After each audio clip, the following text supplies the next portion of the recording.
नमस्कार दोस्तों, अगर इस वीडियो से पहले आपके लिए बेलन का वक्र पृष्ठ, संपूर्ण पृष्ठ और आयतन निकालना कठिन था, तो इस वीडियो को देखने के बाद आप इन तीनों को ऐसे निकाल पाएंगे। तो आइए समझते हैं। तो बेलन के वक्र पृष्ठ, संपूर्ण पृष्ठ और आयतन को निकालने से पहले जान लेते हैं कि बेलन कैसा होता है, उसका वक्र पृष्ठ क्या होता है और संपूर्ण पृष्ठ क्या होता है। तो बेलन दिखने में बिल्कुल आपको ऐसा दिखाई देगा जैसे गैस का सिलेंडर होता है, एलपीजी गैस का सिलेंडर होता है, और पेन मान लीजिए वो भी बेलन है। तो बेलन कुछ ऐसा आपको दिखाई देगा। ये मैंने बनाया हुआ है पहले से कागज की सहायता से। तो ये जो इसका वृत्ताकार हिस्सा है, ये इस बेलन का वक्र पृष्ठ कहा जाएगा। और जब इस बेलन को ये दो वृत्तीय पटलों से जब ऐसे इसको ढक दिया जाएगा, तो ये इसका संपूर्ण पृष्ठ कहा जाएगा।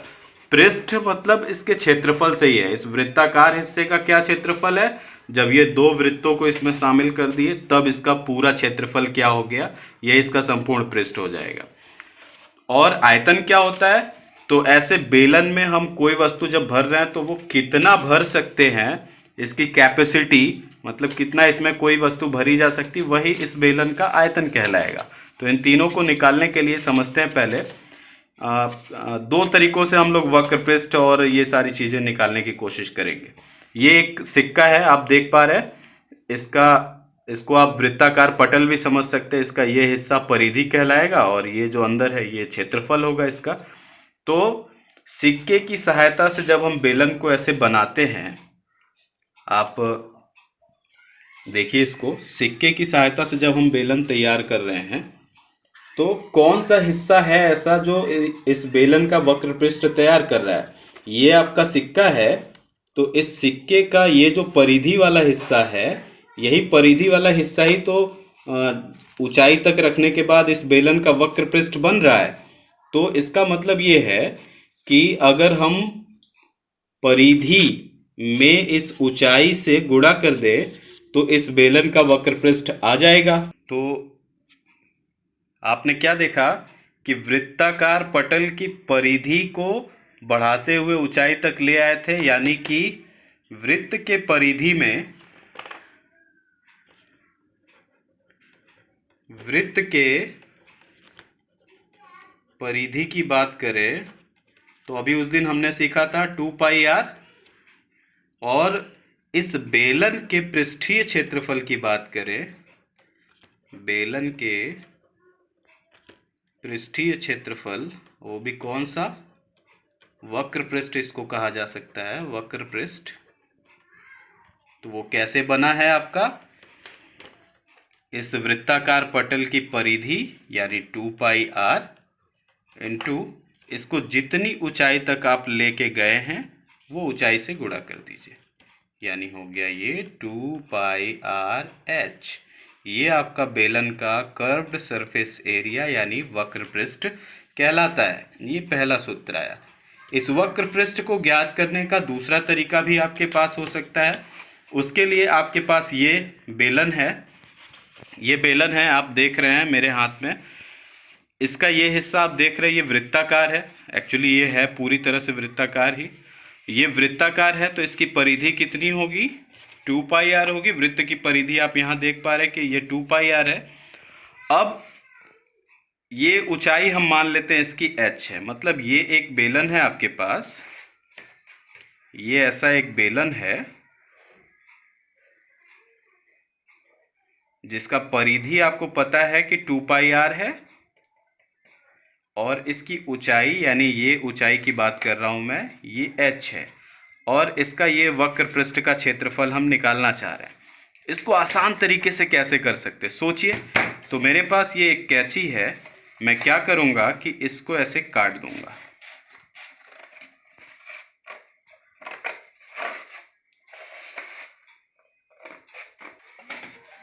काटने पर यह क्या बन गया, एक आयत बन गया। और आयत का क्षेत्रफल हम कक्षा 6 से ही पढ़ रहे हैं कि लंबाई गुणे चौड़ाई बराबर आयत का क्षेत्रफल। आप देखिए ध्यान से, इसी आयत को जब हम मोड़ रहे हैं तो ये बेलन बन जा रहा है, अर्थात इस आयत की जो लंबाई है इस वृत्त के परिधि में बदल जा रही है, और इस आयत की जो चौड़ाई है इस बेलन की ऊंचाई में परिवर्तित हो जा रही है। यानी इस आयत की लंबाई और चौड़ाई का गुणा हम कर ले तो आपको क्या मिल जाएगा, इस बेलन का ये वक्र पृष्ठ बन जाएगा, क्योंकि इसी आयत का ये पूरा क्षेत्र आपके बेलन का वक्र पृष्ठ तैयार कर रहा है। तो वृत्त की परिधि थी 2πr और ऊंचाई s था। जब इसको खोला तो यही वृत्त की परिधि है, यानी ये लंबाई आपको कितनी मिल गई, 2πr मिल गई, और आपको ये ऊंचाई कितनी मिल गई, h मिल गई। यानी एक आयत आपके पास ऐसा है जिसकी लंबाई 2πr है और चौड़ाई h है, तो ये इसका क्षेत्रफल कितना हो जाएगा, इसका क्षेत्रफल हो जाएगा लंबाई और गुणे चौड़ाई, यानी 2πr h, और ये क्षेत्रफल इस आयत का है।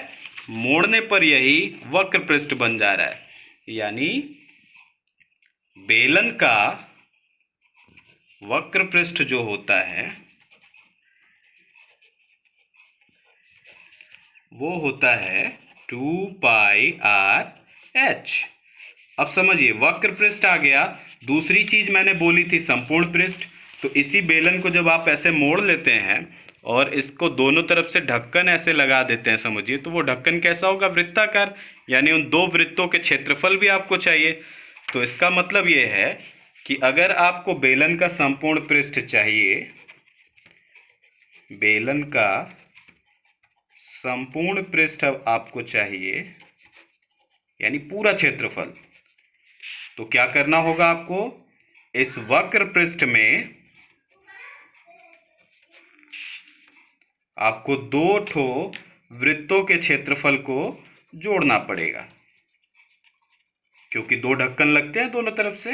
तो वक्र पृष्ठ है 2πr h और एक वृत्त का क्षेत्रफल होता है πr², दो वृत्त का क्षेत्रफल होगा 2πr²। इन दोनों को जोड़ देंगे, 2πr यहाँ भी है, 2πr यहाँ भी है, कॉमन ले लीजिए, एक अच्छा सूत्र आपके पास मिल जाएगा। यहाँ h बचा, यहाँ r का स्क्वायर था, एक r आपने निकाल लिया तो एक r बचा। संपूर्ण पृष्ठ को हम लोग T ऐसे भी कहते हैं, टोटल सरफेस एरिया। तो बेलन का संपूर्ण पृष्ठ हो जाता है 2πr h+r। इस तरीके से आप बेलन के वक्र पृष्ठ और संपूर्ण पृष्ठ को निकाल सकते हैं। अब बात करते हैं आयतन की। आयतन के लिए मैंने कहा था आपसे कि इस बेलन के अंदर कितनी वस्तु भरी जा सकती है, वही इसका आयतन होगा। और इस आयतन के सूत्र को निकालने के लिए ये सिक्के वाला एग्जाम्पल बेस्ट रहेगा। आप देखिए जरा कि इस वृत्ताकार पटल का कौन सा हिस्सा यहाँ आयतन बना रहा है। जरा देखिए, ये जो क्षेत्रफल है यही ऊंचाई तक आ रहा है, तब जा करके इसका आयतन तैयार हो रहा है। मान लेते ये पूरी तरह से भरा हुआ है, तो इसका क्षेत्र ही जब मिलके इंटीग्रेट हो रहा है, बढ़ रहा है, तभी ये इसका आयतन बन रहा है। इसका मतलब ये है कि अगर आपको इस बेलन का आयतन चाहिए तो बेलन के आयतन के लिए आपको क्या करना पड़ेगा, इसके इस वृत्ताकार हिस्से का क्षेत्रफल यानी πr² में इसकी बेलन की ऊंचाई से s से गुणा कर देना होगा, यानी πr² h बेलन का आयतन होता है। तो आपने तीन सूत्रों को सीखा। एक था बेलन का वक्र पृष्ठ, जिसको दो तरीके से देखा आपने, एक था बेलन का संपूर्ण पृष्ठ और एक है बेलन का आयतन। इन तीनों सूत्रों की सहायता से आप बेलन के तीनों चीज़ों को आसानी से निकाल सकते हैं। तो आइए चलते हैं बोर्ड की तरफ और कुछ सवालों को देखते हैं।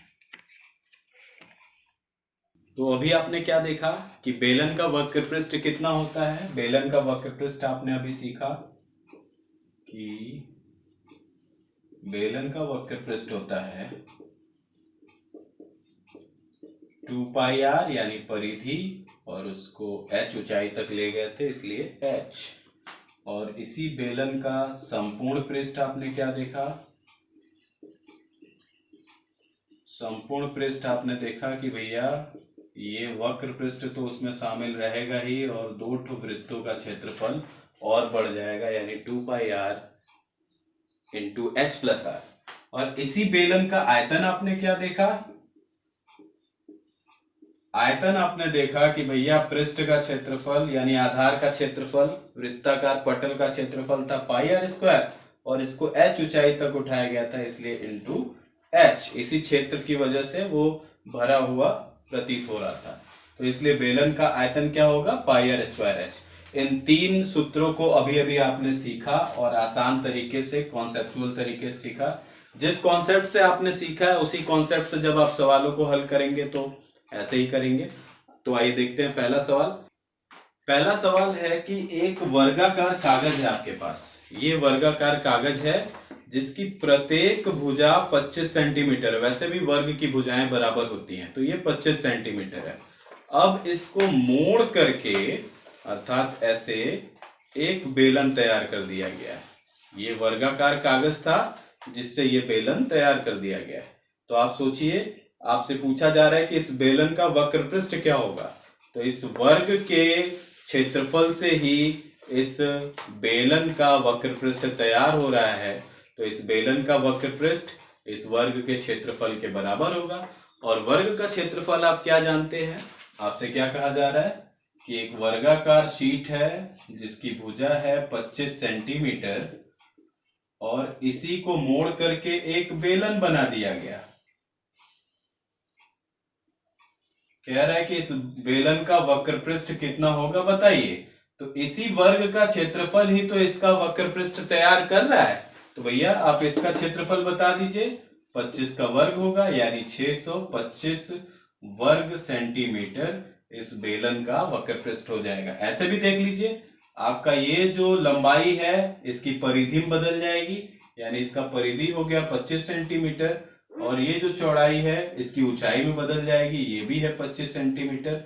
और आप जानते हैं कि CSA जो होता है वो परिधि गुणे ऊंचाई होता है। तो 25 गुणे 25 बराबर हो गया 625 वर्ग सेंटीमीटर। इस तरीके से आप इस वर्गाकार शीट से बने बेलन का वक्र पृष्ठ निकाल सकते हैं आसान तरीके से। अब दूसरा प्रश्न है कि एक लंबवृत्तीय बेलन के आधार का क्षेत्रफल 100 वर्ग सेंटीमीटर है और यदि बेलन की ऊंचाई 10 सेंटीमीटर हो तो उसका आयतन ज्ञात कीजिए। अर्थात आपको एक बेलन दिया हुआ है, इस बेलन के आधार का क्षेत्रफल, आधार कैसा होता है आपको बताया था मैंने अभी, वृत्ताकार होता है। इसका क्षेत्रफल दिया हुआ है 100 वर्ग सेंटीमीटर और आपको इस बेलन की ऊंचाई दी हुई है 10 सेंटीमीटर। तो याद करिए, आपको आयतन के लिए मैंने क्या बताया था कि इस आधार के क्षेत्रफल को जितनी ऊंचाई तक ले जाते हैं तो उसके क्षेत्रफल में उसी ऊंचाई से गुणा कर देते हैं। तो अगर आपको इसका आयतन चाहिए तो आप इसी आधार के क्षेत्रफल यानी 100 में इस 10 से गुणा कर देंगे तो हो जाएगा 1000 और ये इसका सेंटीमीटर क्यूब होता है। क्षेत्रफल का सेंटीमीटर स्क्वायर, वैसे ही आयतन के लिए सेंटीमीटर क्यूब हम लोग इस्तेमाल करते हैं। तो आइए तीसरे प्रश्न की तरफ चलते हैं। तीसरे प्रश्न में कह रहा है कि एक रोलर का जो व्यास है यानी आधार का जो व्यास है वो 70 सेंटीमीटर है और कह रहा है कि इसके लंबाई जो है, इसकी लंबाई जो है वो 2 मीटर की है। तो पूछ रहा है कि ये रोलर अगर 50 चक्कर चले तो ये कितने वर्ग मीटर का क्षेत्रफल कवर करेगा, आपसे यही पूछा जा रहा है। तो अगर आप रोलर को ध्यान से देखें तो रोलर भी तो आपको बेलन जैसा ही दिखेगा। अर्थात ये है कि आपका जमीन के कांटेक्ट में कौन सा क्षेत्र होता है इसका, तो वक्र पृष्ठ होता है।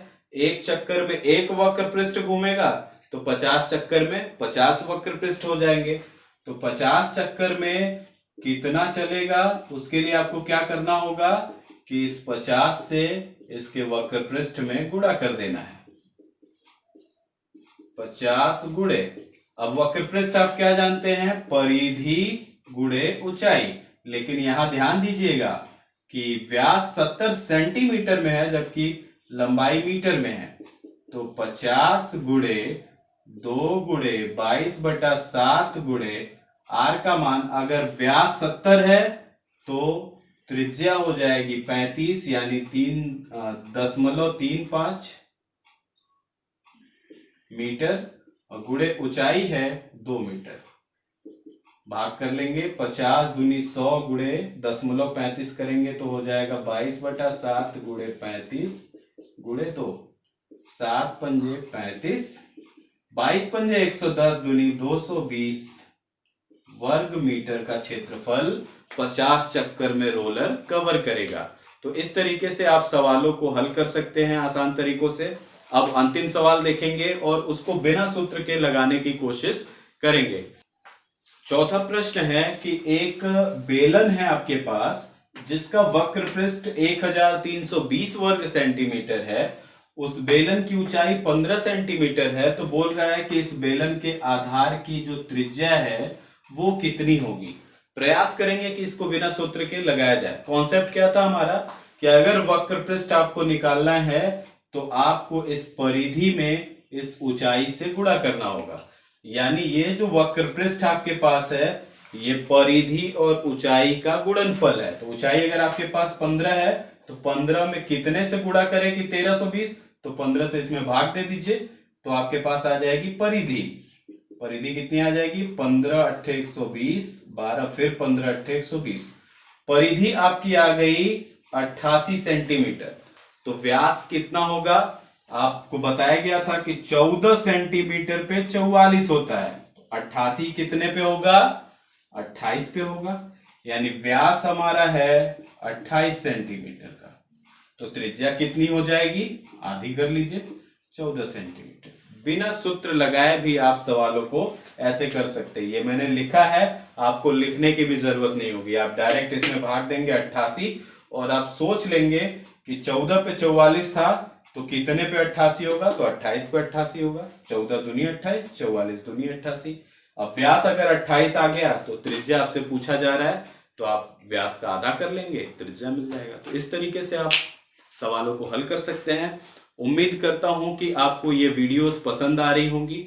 अगर आपको ये वीडियो अच्छी लग रही है तो आप थम्स अप करके वीडियो को लाइक कर दीजिए और इस वीडियो को ज्यादा से ज्यादा शेयर करिए ताकि हमें भी मोटिवेशन मिल सके और वीडियोस बनाने के लिए। और कमेंट जरूर करिए, कमेंट में लिख करके बताइए कि आपको ये वीडियो अच्छी लग रही है या नहीं, या अगर कोई समस्या हो तो आप भी उस समस्या को कमेंट सेक्शन में लिख सकते हैं। Thank you.